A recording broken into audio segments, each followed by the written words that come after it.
Iya,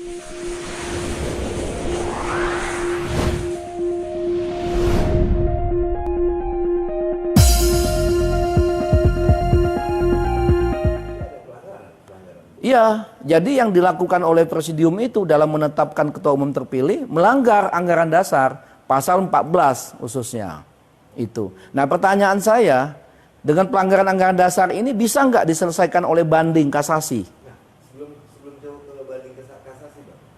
Kalau tidak salah pada saat penetapan itu kan sudah lewat pukul 22, pukul 00. Ya. Itu kan sudah pindah hari. Itu gimana, Bang? Ya, seharusnya presidium kalau sudah pindah hari, karena begini, kan kongres itu kan punya jadwal. Betul, ada tatipnya. Ya, ada tatipnya.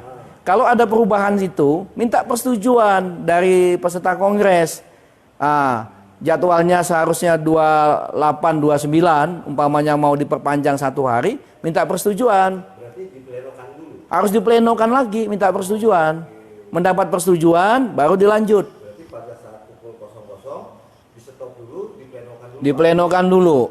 Memang Tidak dilanjutkan. harus begitu, ya. Kalau tidak diplenokan dipaksakan lanjut. Nggak bisa, nggak bisa. Nyatanya tidak ada diplenokan untuk menambah. Nah, itulah juga suatu kesalahan, ya. Jadi kita harus begini, ya.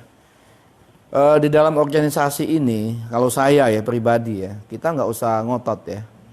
Kalau memang tidak sesuai apa yang kita raih itu, lebih baik kita mengatakan yang sebenarnya. Nah, karena waktu itu sudah diprotes, nggak ada tanggapan, ya, akhirnya sampai ditutup. Nah, sudah itu setelah itu diadakan perdamaian mediasi nggak tercapai.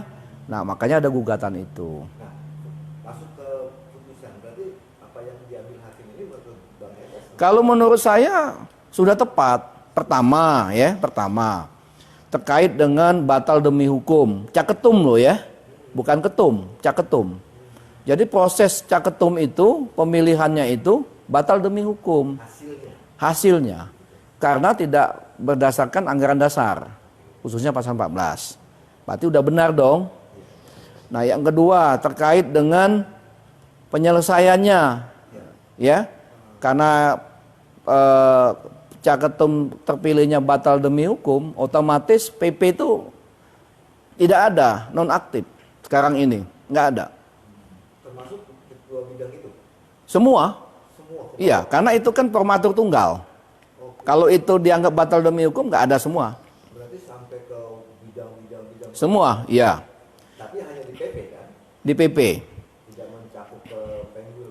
Enggak. Nah, makanya itu ada lagi kan aku baca, aku dengar keputusan itu, ya, memerintahkan kepada pengwil untuk menyelenggarakan KLB.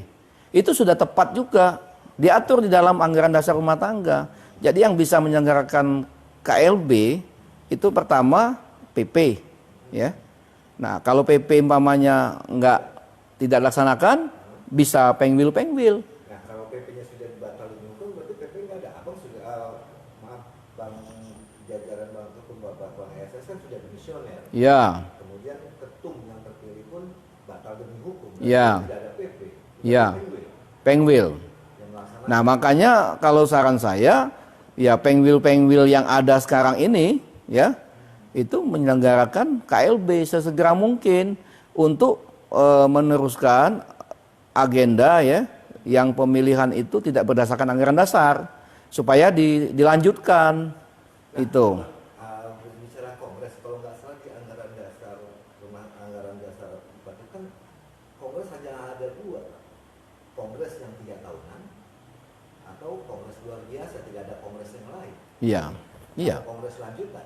Tidak ada. Kalau saya bukan kongres lanjutan, KLB, kongres luar biasa. Karena kan di anggaran dasar juga nggak ada kongres lanjutan. Nggak ada, kongres luar biasa. Yang ada, kalau nggak salah saya baca, kongres yang 3 tahunan. Iya. Dan kongres luar biasa bila ada Iya. permasalahan. Jadi kongres luar biasa itu hanya kita nggak usah terlalu banyak agenda. Pertama, pemilihan yang belum selesai, ya, antara pemenang yang pertama yang kedua, karena belum mencapai lebih dari setengah pemilih yang sah, seperti yang diatur dalam pasal 14 anggaran dasar.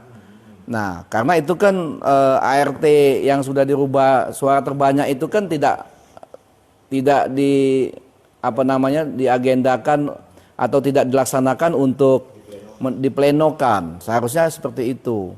Nah, makanya masih berlaku kan pasal 14 sesuai dengan Kongres yang kelima tahun 2010 di Bali. Itu yang berlaku. Nah, jadi untuk melaksanakan itu ya tidak ada jalan lain. PP kan udah nggak mungkin. Ya, Pengwil bisa.